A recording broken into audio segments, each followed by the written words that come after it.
जौ का दलिया। जौ का दलिया जितना देखने में अच्छा और ख़ूबसूरत और अच्छा लग रहा है, खाने में उससे भी ज़्यादा टेस्टी और बहुत ही उम्दा जायके का है। अस्सलाम वालेकुम, वेलकम टू देसी किचन हांडी। आज की जो हमारी रेसिपी है वो है जौ का दलिया। आप इसको जौ का दलिया या तलबीना भी कह सकते हैं। सबसे पहले हमने जो है तकरीबन 1 किलो जौ है उनको हमने इस तरह से पीस लिया है। बिल्कुल आटे की फॉर्म में हमने इसको लेके आ जाना है और इसको आटे की फॉर्म में लाने के बाद इसको अच्छी तरह से छान के रख लेना है। अब हम तकरीबन 1 लीटर दूध लेंगे। अगर आपके पास मलाई वाला दूध है तो वही शामिल कर लें, अगर नहीं है तो आप अच्छा और ख़ालिस दूध जो है वो इस्तेमाल करें और इससे जो है वो तलबीना जो है बहुत ही अच्छा और टेस्टी बनेगा। अब हमने 1 लीटर दूध शामिल कर लिया। अब दूध क्या जो है हमने नीचे से चूल्हा ऑन नहीं करना, बल्कि ठंडे दूध के अंदर हम जो है जौ का दूध आटा बना के हमने रखा है वो सारा हम इसके अंदर शामिल करेंगे और इसको अच्छी तरह से दूध के अंदर मिक्स कर देंगे ताकि इसके अंदर जो गुठलियाँ वगैरह हैं वो बिल्कुल ना रहें। अगर हम गर्म दूध के अंदर इसको शामिल करते हैं तो फिर ये अच्छी तरह से मिक्स नहीं हो पाएगा, इसलिए आप इन्हें इसको ठंडे दूध के अंदर मिक्स कर लेना है। और अब हम इसके नीचे जो चूल्हा है वो ऑन कर देंगे। जब तक दूध गर्म होगा तब तक हमारी सारी जो गुठलियाँ वो ख़त्म हो जाएंगी। अब हम इनको अच्छे से देचके के साथ जो है उसको थोड़ा सा चम्मच की मदद से हम थोड़ा रगड़ेंगे ताकि जो है वो उसकी जो गुठली है वो अच्छी तरह से टूट जाए। इस तरह से आप कर लें। इस तरह करने से जो है सारी गुठलियाँ वो बहुत अच्छे से टूट जाएंगी और जो है सारा जो दलिया है या जो आटा है वो सारा दूध के अंदर अच्छी तरह से मिक्स हो जाएगा। इसको अच्छी तरह से मिक्स करके अब इसको बिल्कुल मीडियम फ्लेम पे पकाना है। आपने फ्लेम जो है वो तेज़ नहीं करनी। तो ये देखिए ये उबलना शुरू हो गया और ये थोड़ा थोड़ा गाढ़ा हो गया है। अभी इसको और पकाएंगे मज़ीद ताकि थोड़ा सा और गाढ़ा हो जाए। जब ये थोड़ा सा ज़्यादा गाढ़ा हो तब जो है हमने इसको उतारना है। अब देखिए थोड़ा थोड़ा गाढ़ा हुआ है तो हमने इसके अंदर जितना हमारे पास दलिया था हमने उतनी ही चीनी इसके अंदर शामिल की है। आप चाहें तो चीनी कम या ज़्यादा भी कर सकते हैं। कुछ लोग कम चीनी खाते हैं, कुछ लोग ज़्यादा इस्तेमाल करते हैं, तो आप अपने जायके के हिसाब से कम या ज़्यादा भी कर सकते हैं।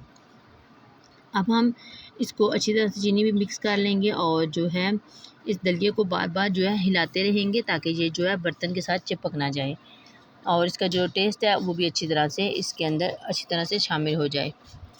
तो अब ये देखिए आपको कहीं कहीं गुठली नज़र आ रही है जो रह गई थी। अब हम उसको चम्मच की मदद से तोड़ लेंगे।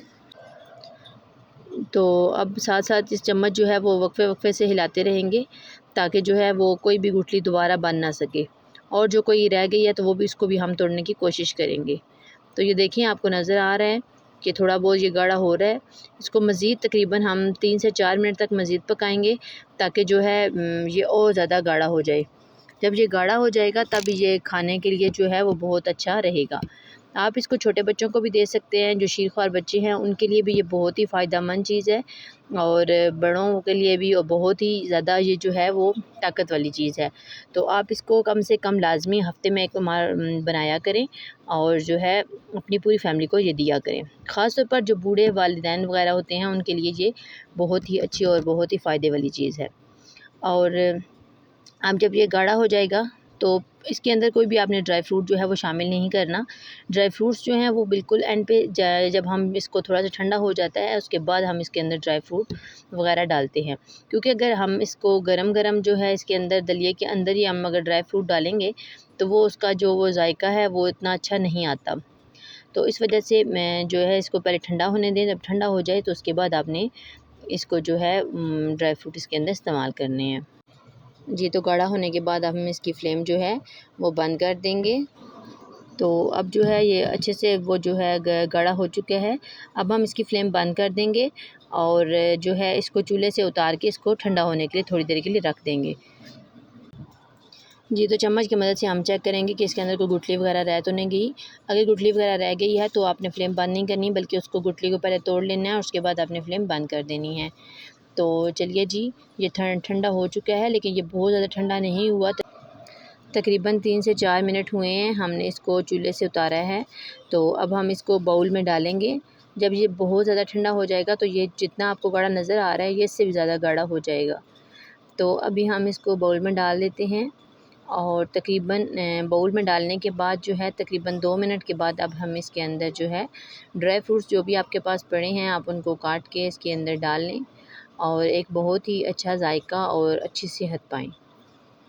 तो ये देखिए जी, अब मेरे पास जो है बादाम पड़े हुए थे तो इस तरह मैंने उनको लंबाई में काट लिया है। अब हम इसे बाउल के ऊपर जो है इसको अच्छी तरह से डेकोरेट करके जो है मेहमानों को सर्व कर देंगे, या जब आपने खाने हैं अपने लिए तो भी आप इसके ऊपर ड्राई फ्रूट वगैरह डाल के इस्तेमाल कर सकते हैं। जी तो व्यूअर्स, हमारे रेसिपी को घर पर ज़रूर ट्राई करें और फिर ये कैसी बनी ये हमें कमेंट सेक्शन में ज़रूर बताएं। और अगर आप हमारे चैनल पर न्यू हैं तो लाजमी हमारे वीडियो को लाइक करके सब्सक्राइब कर दें ताकि आने वाली हर वीडियो की नोटिफिकेशन आपको सबसे पहले मिल सके। जी तो मिलते हैं एक नई वीडियो के साथ, तब तक अपना बहुत ख्याल रखिएगा। अल्लाह हाफिज़।